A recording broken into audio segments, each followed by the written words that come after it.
मैं अंधेरों को मिटा दूंगा चिरागों की तरह, आग सीने में लगा लूंगा, मैं जल जाऊंगा। जादूगर, शब्दों की जादूगरी जिसका फन है, जिसके गीत नाव की तरह मन में तैरते हैं, जिसकी कलम से गानों का झरना फूटा करता था, जिसने एक बार इस झरने का पानी पिया वो बार बार कई बार इसकी तरफ लौटा। उसने अपनी कलम से ऐसी आग लगाई जो सिर्फ और सिर्फ उसी की कलम से बुझाई जा सकती है, जो कहता है जिस गली में तेरा घर ना हो बालमा, उस गली में हमें तो गुजरना नहीं। फिल्म इंडस्ट्री भी उसके बारे में बेशक यही राय रखती है। जहां आनंद बख्शी ना हो वहां कैसे गीत, कैसा संगीत, कैसे सुपरस्टार। उन्होंने जिसको जमीन से उठाया सीधे आसमान पर बिठा दिया, पर खुद हमेशा जमीन पर रहे। जावेद अख्तर के शब्दों में कहें, हिंदुस्तान को गीतों का मुल्क कहते हैं इसलिए कि यहाँ की अनगिनत जबानों में हर मौके के लिए अनगिनत लोकगीत हैं। लेकिन मुझे कभी कभी लगता है ये अनगिनत गीत ना भी होते तो भी हिंदुस्तान को गीतों का मुल्क कहने के लिए अकेले आनंद बख्शी साहब काफी थे। ऐसे बख्शी साहब के कुछ चुनिंदा किस्से आपके सामने पेश खिदमत हैं।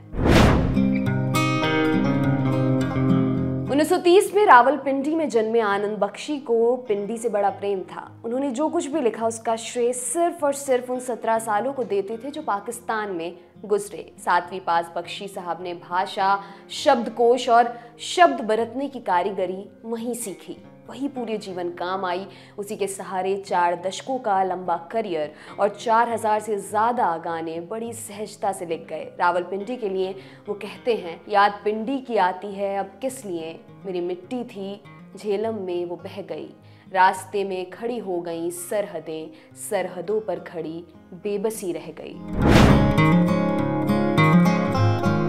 आज से लगभग 75 साल पहले कराची के साहिल पर खड़े बख्शी ने मुंबई जाने का सपना देखा। उन्होंने नेवी सिर्फ इसलिए ज्वाइन की क्योंकि वो सोचते कि कराची के डॉक से एक दिन शिप निकलेगा और उन्हें मुंबई के डॉक पर लापटकेगा। बदकिस्मती से ये नहीं हो सका। शिप कराची के डॉक पर ही बंधा रहा। देश का बंटवारा हो गया, परिवार भारत आ गया। भारत आकर आर्मी ज्वाइन की, पर मुंबई जाने का सपना अब भी उनके मन में था। नौकरी छोड़ दी, एक दिन मुंबई के लिए निकल पड़े। घर वालों ने धमकी दी, अच्छी खासी नौकरी छोड़कर जा तो रहे हो, फेल होकर तो लौट कर मत आना। बख्शी साहब भी जिद्दी ठहरे, घर वालों की एक नहीं सुनी, सिंगर बनने मुंबई पहुंच गए। सही सुना आपने, लिरिसिस्ट नहीं सिंगर बनने। पहले वो रफी और मुकेश से इंस्पायर होकर सिंगर बनना चाहते थे। कुछ दिन मुंबई में हाथ पांव मारे, काम नहीं मिला, सारे पैसे खत्म हो गए। फिर मोटर मैकेनिक का काम किया, पर गैराज के मालिक ने काम ना आने के कारण उन्हें भगा दिया। हौसले पस्त हो गए, जिद टूट गई, घर वापसी हुई। घर वालों ने दोबारा आर्मी ज्वाइन करवा दी। उसके बाद 6-7 साल तक आर्मी की उन्होंने नौकरी की। आर्मी में रहने के दौरान उन्होंने खूब फिल्में देखी। सिंगर बनने का सपना देख रहे आनंद के अंदर अब एक गीतकार पनपने लगा। वो सोचते कि इस फिल्म का गाना मैं लिखता तो क्या लिखता। ऐसा करते करते उन्होंने 60 से 65 कविताएं लिख डाली। वो एक इंटरव्यू में कहते हैं, रात को हमारे फील्ड एरिया में दूर दूर तक लाउड स्पीकर लगे होते थे। मैं उनके नीचे खड़ा हो जाता था। जब लाउड स्पीकर पर किसी गीतकार का गीत बजता था तो बोलते थे, अब सुने फलां गीतकार की रचना। मेरे दिल में एक हुक सी उठती, क्या कभी ऐसा भी दिन आएगा कि किसी स्पीकर से मेरा नाम भी लिया जाएगा कि अब सुनिए आनंद बख्शी की रचना। दोस्तों ने हौसला बढ़ाया और दोबारा नौकरी छोड़कर मुंबई पहुंच गए। फिर तो जो हुआ उससे आप भली भांति परिचित हैं। इधर से कहानी डालो, उधर से गाने निकलते। बख्शी साहब की कहानी किरदार और सिचुएशन पर बहुत अच्छी पकड़ थी। यह सब आर्मी में बिताए उनके दिनों की देन है।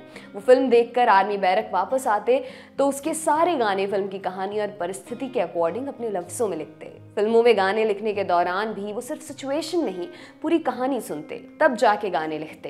कुछ डायरेक्टर्स के साथ ज़्यादा सफल होने पर वो कहते थे, इन डायरेक्टर्स ने मुझे अच्छी कहानी दी, मुझे इंस्पायर किया। एक लिरिक्स राइटर के पास कवि की तरह सोचने के लिए स्वतंत्रता नहीं होती, उसे एक्सप्रेशन की ज़रूरत होती है जो उसे देते हैं डायरेक्टर और स्क्रीन राइटर। उनको ये नॉलेज थी कि स्टोरी में ही गाना है, स्टोरी में ही लिरिक्स हैं। उनके बेटे राकेश बख्शी कहते हैं, मुझे सुभाष घई साहब बोलते थे कि मैं जब भी बख्शी साहब को फिल्म की कहानी सुनाने आता था 6-7 गाने लिखने के लिए 6-7 महीने लग जाते थे। एक शूटिंग फिर दूसरी शूटिंग का शेड्यूल, तो हमेशा हर तरह के गाने के लिए पूरी कहानी नरेट करवाते थे। एक बार महेश भट्ट ने बख्शी साहब को अपनी फिल्म जख्म की कहानी नरेट की, जो उनकी माँ की कहानी है, और एक सिचुएशन पर उन्हें गाना लिखने को कहा। तो बख्शी साहब ने पूछा, तुम्हारे पिता माँ से कितने दिनों में मिलने आते थे? तो महेश भट्ट ने इंग्लिश में कहा, once in a blue moon. बस फिर क्या, बख्शी साहब ने गाना लिख दिया, तुम आए तो आया मुझे याद, गली में आज चांद निकला। सन 58-59 के करीब उनके पास फिल्में नहीं थी। वो आर्मी छोड़कर आए थे, उनकी सेविंग्स खत्म हो रही थी। एक बार वे म्यूजिक डायरेक्टर रोशन को फिल्मिस्तान स्टूडियो में मिले, उनसे अपने गीत सुनने का आग्रह किया।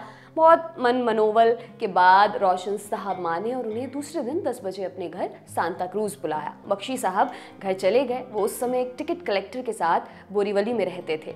उस रात मुंबई में इतनी बरसात हुई कि शहर डूब गया, बसें बंद, ट्रेन बंद, टैक्सी बंद, पूरा मुंबई पानी पानी। तो उन्होंने अंदाज़ा लगाया कि अगर मैं अभी यानी सुबह के 6 बजे यहाँ से चलना शुरू करूँ तो 10 बजे तक रोशन साहब के घर पहुँच जाऊँगा। अपनी गीतों वाली नोटबुक ली, छतरी उठाई और पैदल चलकर ठीक 10 बजे रोशन साहब के घर पहुँच गए। बेल बजाई। रोशन साहब ने दरवाज़ा खोलते ही पूछा, तुम इतनी बरसात में यहाँ क्या कर रहे हो? बख्शी साहब ने जवाब दिया, आपने तो बुलाया था गीत सुनने के लिए। रोशन बोले, तो इतनी बरसात में आना ज़रूरी नहीं था। बख्शी साहब ने कहा, सर आपके लिए ज़रूरी नहीं था, पर मेरे लिए बहुत ज़रूरी था। आनंद बख्शी के गानों में रहस्यवाद से ज़्यादा जीवन की सरलता है। वो आम आदमी के गीतकार हैं। उनकी खासियत थी वो कुछ देखते और उसका गीत बना देते। उन्हें श्रोताओं के दिल में उतरना आता था। साधारण परिस्थितियों से वो गीत निकाल लाते थे। एक बार उन्होंने सिकंदर और पोरस का नाटक देखा और एक गीत बना डाला। सिकंदर को पोरस के सामने बंधा देख उन्होंने लिखा, मार दिया जाए या छोड़ दिया जाए, बोल तेरे साथ क्या सलूक किया जाए। संगीतकार उनकी रफ्तार का लोहा मानते थे। उनकी गीत लिखने की स्पीड इतनी तेज थी कि एक बार लक्ष्मीकांत ने कहा था, जहां दूसरे गीतकार गीत लिखने के लिए 7-8 दिन लेते हैं, वहीं आनंद बख्शी 8 मिनट में गाना लिख देते हैं। सुभाष घई उनके डिसिप्लिन और पंक्चुअलिटी के कायल थे। वो 2 सप्ताह कहते तो दिन में गाना लिख कर दे देते और 2 दिन कहते तो 2 घंटे में। घई आनंद बख्शी के बारे में कहते हैं, मैंने इतनी फिल्में बनाई, कभी कभी मेरी फिल्म का शूट धूप की वजह से डिले हुआ, कभी बरसात की वजह से, तो कभी एक्ट्रेस की डेट ना मिलने के कारण, पर बख्शी साहब ने आज तक कभी भी एक गाना लेट नहीं दिया।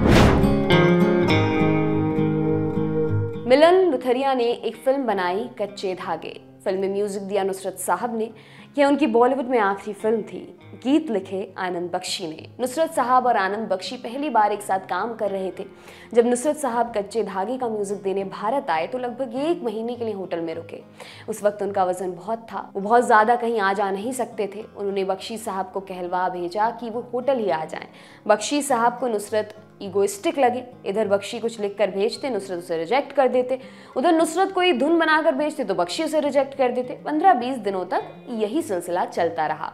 एक दिन नुसरत साहब ने कहा, मुझे उठाकर बख्शी साहब के घर ले जाओ। वो घर पहुंचे तो आनंद बख्शी क्या देखते हैं कि 7-8 लोग नुसरत साहब को उठाए लिए आ रहे हैं। बख्शी रो पड़े और बोले, मैंने तो कुछ और ही गलत फहमी पाल रखी थी, आप चलिए मैं आपके साथ होटल में ही रहूंगा। फिर क्या इस जुगलबंदी ने इस शान करम का क्या कहना जैसे गाने दिए।